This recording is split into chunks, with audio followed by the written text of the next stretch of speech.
It is Tuesday, July 8th, and President Trump erupting at reporters asking about Jeffrey Epstein. Pam Bondi releasing the magic minute of video. The missing 1 minute, I don't know, the FBI just thought no one would notice. Well, it's been found, and you won't believe what it shows. Contradicting everything they've been telling us, this is turning out to be the biggest dumpster fire of a cover-up, and Trump's mad. He is not happy, and the craziest, the most coincidental part of this entire story was who Trump met with yesterday and what happened at that meeting.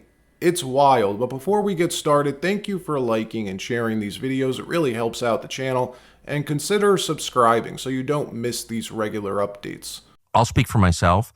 I never thought that I would be offering an apology to Jeffrey Epstein. I think of all the times I've maligned that guy, all the times I've accused him of crimes, of blackmailing people, of trafficking children to powerful figures around the world on behalf of global intel services. And then I learned yesterday from Attorney General Pam Bondi that's totally untrue. So the fallout continuing from the DOJ and FBI officially closing the Epstein case yesterday. The public furious, MAGA furious. We were promised answers, transparency, and in return, what do we get? A 2-page letter essentially saying, nothing to see here. It turns out Jeffrey Epstein had no clients, never blackmailed anyone, and yes, he did take his own life. That's what Pam Bondi at least wants us to believe, but the only evidence she released to back this up was a 10-hour-long video showing the door to Epstein's prison wing. Not his cell, but the door to enter the wing of his prison, yet even that backfiring greatly, raising a whole new slew of questions. It turns out in that 10 hours of video, there was 60 seconds missing. 1 minute, 61 seconds, 1 minute cut right before midnight. Even CNN jumping on the conspiracy bandwagon now. Watch. Alex, I have to say, I'm with the people that still have questions about this. I kind of don't buy the nothing to see here. And I don't know that the Justice Department helped their case. They released this video. Let's show it. It shows no one entered the area surrounding Epstein's cell in the hours before he died. But there's something significant about this videotape. What is it? Well, here's one thing that some people on the internet are picking up on, which is that there is about a minute missing between 11:58 p.m., 58 seconds, and 12 a.m., the night that Epstein was apparently killed. Or died. Did she think nobody would notice that?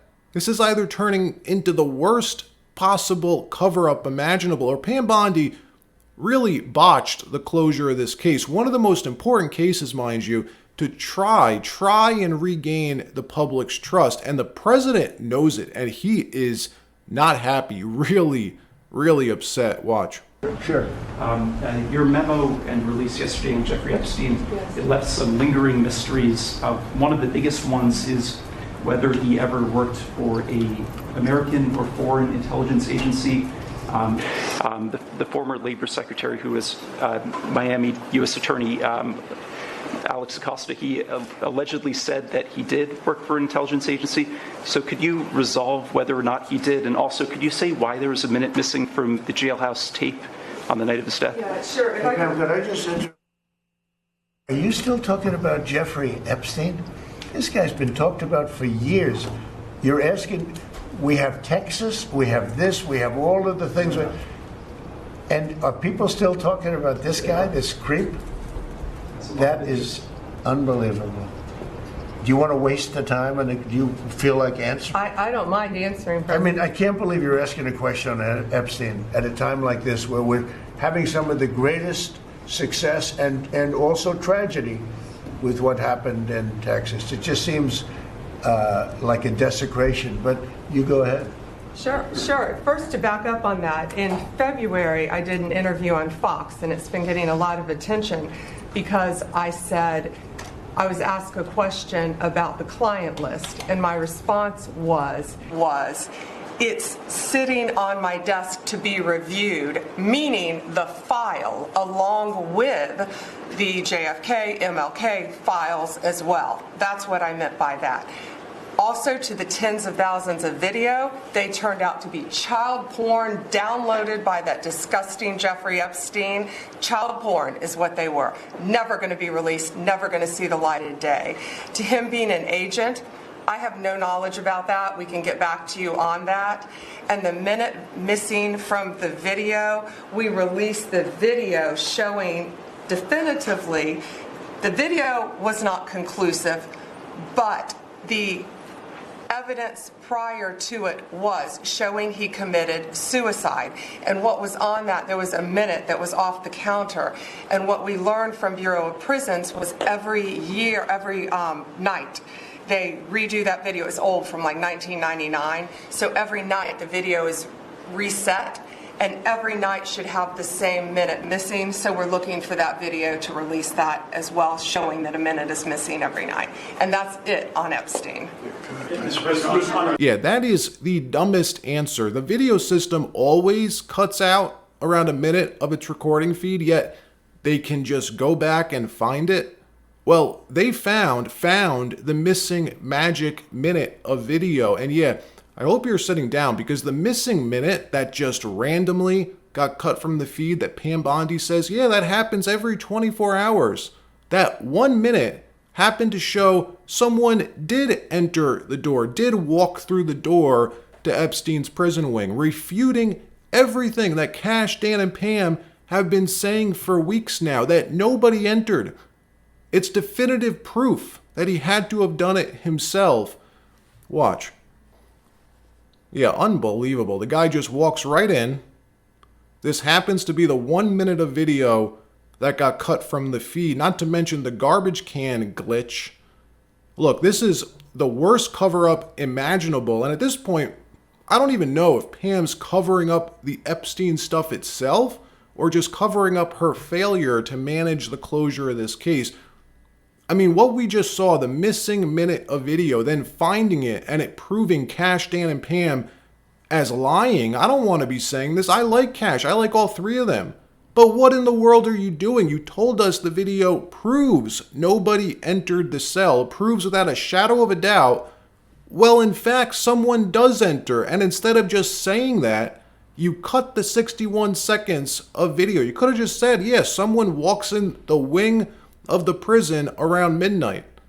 Instead, you cut the 61 seconds. And look, Trump has every right to be upset. This makes him look bad. He ordered Pam to release everything. Trump set out to be the most transparent president in history, and Pam Bondi just failed big time. Let me know what you think about this, because here's the thing. By closing the case like this, doing it like she did, it leaves the question, the dangling question of, are they doing this because Trump was somehow involved?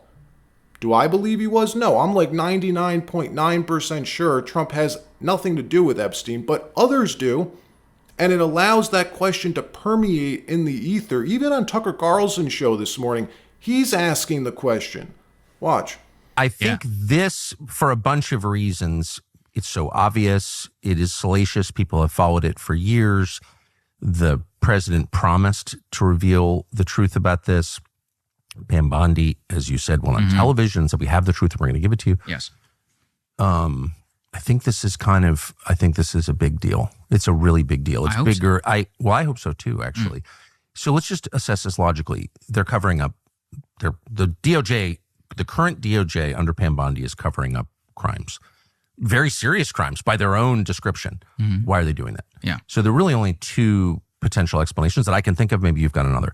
The first is that Trump is involved, that, Trump is on the list, that they've got tape of Trump doing something awful.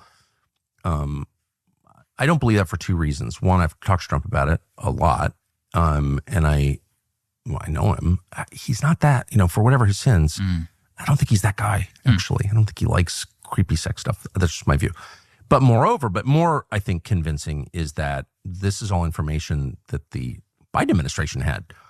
And if there was evidence that Trump had been involved in illegal sexual activity, you think the people who made up Russiagate wouldn't have leaked it? Right. Come on now. So the only other explanation that I can think of, again, maybe you've got another, is that intel services are at the very center of this story, U.S. and Israeli, and they're being protected.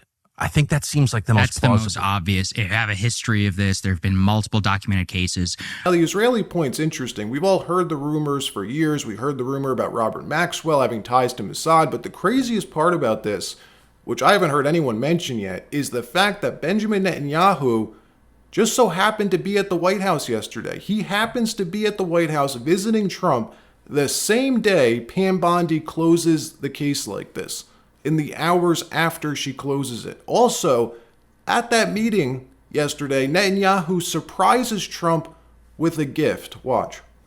We're going to have a lot of great results, so it's great to have you. Thank you very much. Thank you.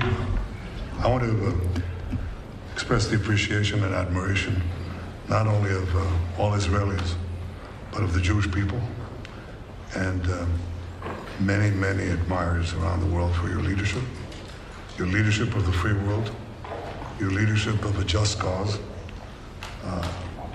and the pursuit of peace and security, which you are leading in many lands, but now especially in the Middle East. We have great opportunities. The President has an extraordinary team, and I think our teams together make an extraordinary combination to meet challenges and seize opportunities.